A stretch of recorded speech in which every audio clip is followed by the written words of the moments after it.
Hello guys, and Ukraine keeps demilitarizing Russia. Last night we targeted a munition plant in Mordovia, a chemical plant in Bryansk, and one more oil refinery in Dagestan. And Russia keeps targeting Ukrainian kindergartens, like today in Kharkiv, in the center of city, on one of the historical streets. So even if you are totally a political neutral person, I believe it's not difficult to choose the sides after a brief analysis of the choice of targets. Our mission is to bring lasting peace, and that's why more of their military facilities were destroyed in very distant regions of the Russian Federation. And yes, I record this video during an electricity outage in my district of Kyiv because we share the light. After Russia's attack on Kyiv, Kharkiv, and many other Ukrainian cities, we experienced some troubles with electricity, but we also share. And I believe that we have way more light in our lives than the population of Russia. My name is Anna, I'm from Ukraine, I'm in Ukraine, and if you want to see Russia defeated and Putin in The Hague, subscribe and please share these videos to bring more light into our lives and to spread the truth. So let's begin our big Russian geography lesson with the very first location closer to Ukraine in Bryansk. Bryansk is an active war zone inside Russia, and Ukrainian drones visited a munition plant located there.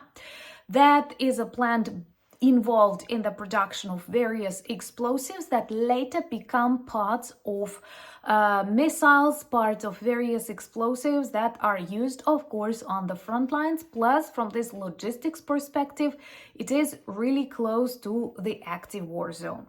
An important reminder, and I won't be tired to repeat it now, lots of Russian regions are an active war zone. But also, with each day, with each denial of Tomahawks or Taurus for the defense of Europe and the world, we focus on the development of Ukrainian long-range drones and missiles. Russia yesterday, for example, experienced a lot of explosions and air raid alerts on different directions, more than 15 regions, and during that attack, another munition plant in Mordovia, quite far away, was neutralized. That is a rare production site because it's involved in the production of mine laying kits and various detonators for munition, and I believe no need to explain that such sites explode and detonate for a very long period of time. But there is one interesting change that I observe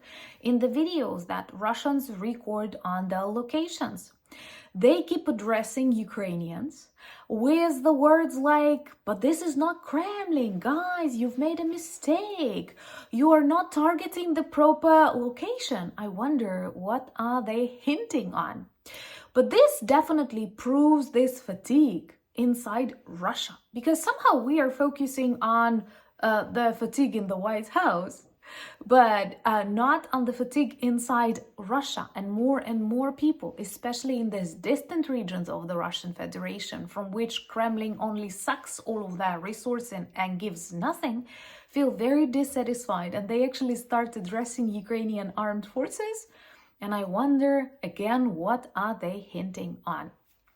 What is also important, the problems for the Russian oil refineries keep amassing, and now Ukrainian drones managed to reach a very important one located in Dagestan. Dagestan is a republic inside the Russian Federation, and I won't be tired to repeat one more thing, that the Russian Federation and Russia are two different things. Russia is small, it's all around Moscow and St. Petersburg, and the Russian Federation is very big and consists of dozens, if not hundreds of different nationalities with languages and religions are very different from the Moscow or St. Petersburg. And Dagestan is one like that, with a dominant Islamic religion, with very different language, very different social organization.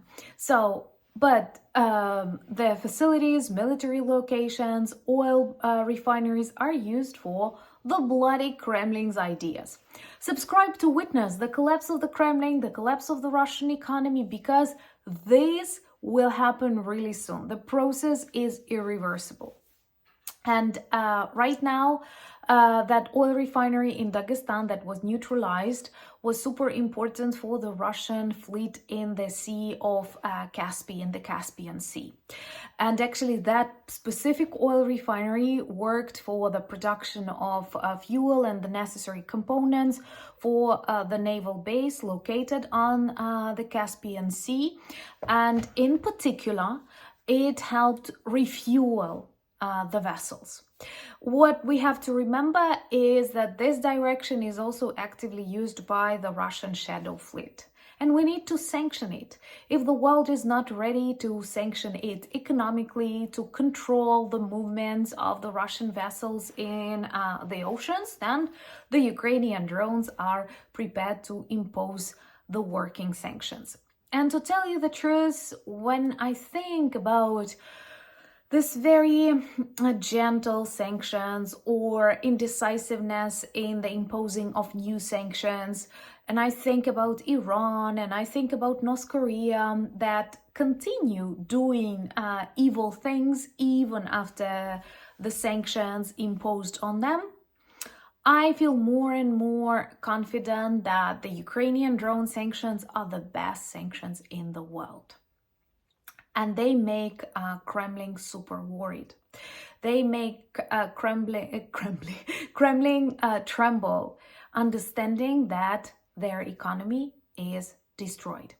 By the way, today Russia accepted a new budget with lots of money on the so-called defense, but actually it is already defense, and a lot of things about more taxes, more problems for small business. Let me know, would you like a separate video about that?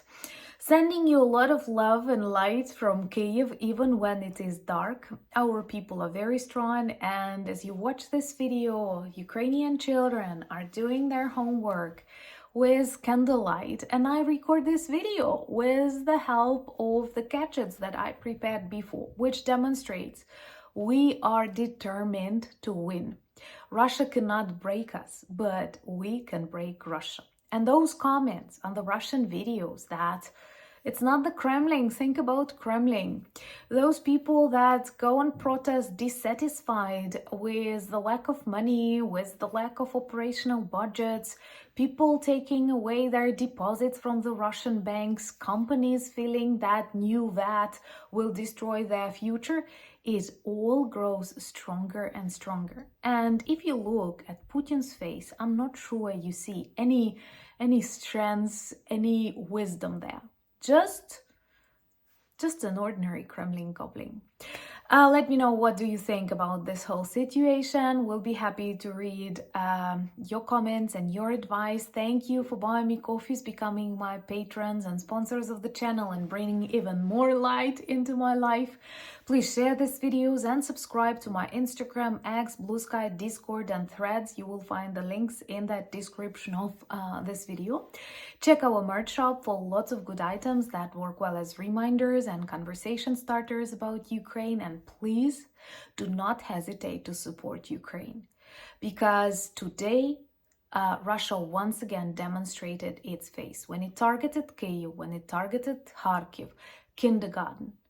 I do not focus on many negative things because I want us to feel united. But in the result of that attack on Kyiv, in a village next to the capital, a family, a 6-month baby, 12-year-old child and their mother was killed by Russians. Not by Putin personally, but those Russians who push the buttons, who support the Kremlin, and who do not go out on the streets to protest against the war that not only destroys Ukrainian homes, but also destroys Ukrainian Federation from within. Thank you for your support and understanding. Share this video, subscribe, push notification button. This helps fight against the Russian lies and support Ukraine on different social media platforms. This is indeed important. Thank you once again, and Slava Ukraini!